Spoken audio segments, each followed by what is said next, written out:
Hey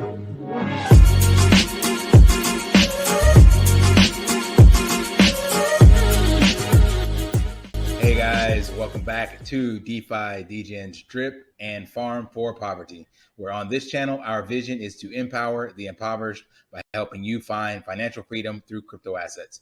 If you like the mission, you resonate with the vision, and you find this content useful, please subscribe and leave a comment and a thumbs up.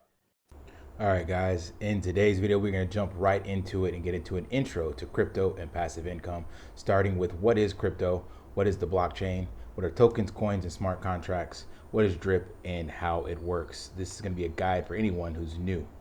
So what is crypto? In short, crypto is short for cryptography currency, which is a medium of exchange that is digital, encrypted, and decentralized. Unlike the US dollar or the euro, there's no central authority that manages and maintains the value of cryptocurrency. What is cryptography? Well, it's the practice and study of techniques for secure communications in the presence of adversarial behavior. What is a currency? A currency is any item that can serve as a medium of exchange. The most common form is paper money, which is issued by each country's central bank as the dollar, euro, pound, or even Cambodian rial. The value of currency is based on the trust assigned by the users and the issuer. In most cases, this is the government or central banks. As users, we place our trust and faith in these entities to provide the currency at the value they said it's worth and to maintain this value throughout the lifespan of the currency. In crypto, it is a trustless system in which centralized organizations such as governments and banks are removed and the blockchain acts as the mediator. A blockchain is an open, distributed ledger that records transactions in code. In practice, it's a little like a checkbook that's distributed across countless computers around the world. Transactions are recorded in blocks that are then linked together on a chain of previous cryptocurrency transactions.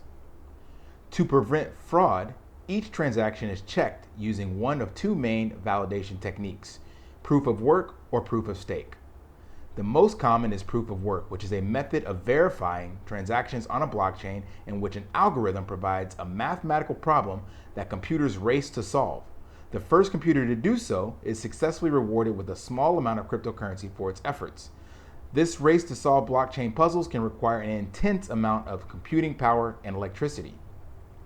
There are hundreds, if not thousands, of blockchains operating in existence today. You can think of blockchains as different airlines. They ultimately serve the same purpose of getting you from one place to another, but you may have to use different ones based on availability and fees or location.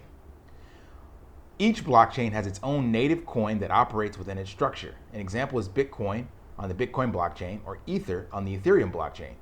Tokens, however, in contrast, are built on top of existing blockchains and do not require an entire blockchain unto themselves to operate. Common tokens such as Doge, Shiba, or BNB are actually copies of the Ether coin and therefore are tokens on the Ethereum blockchain. A smart contract.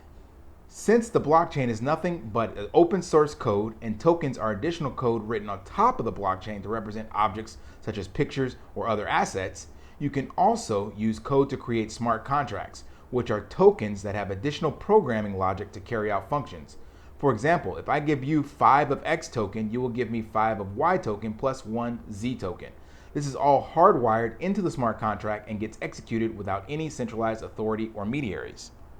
Think of a smart contract like a vending machine, where you select the desired product or outcome and the machine executes the response with no middleman to carry out the operation.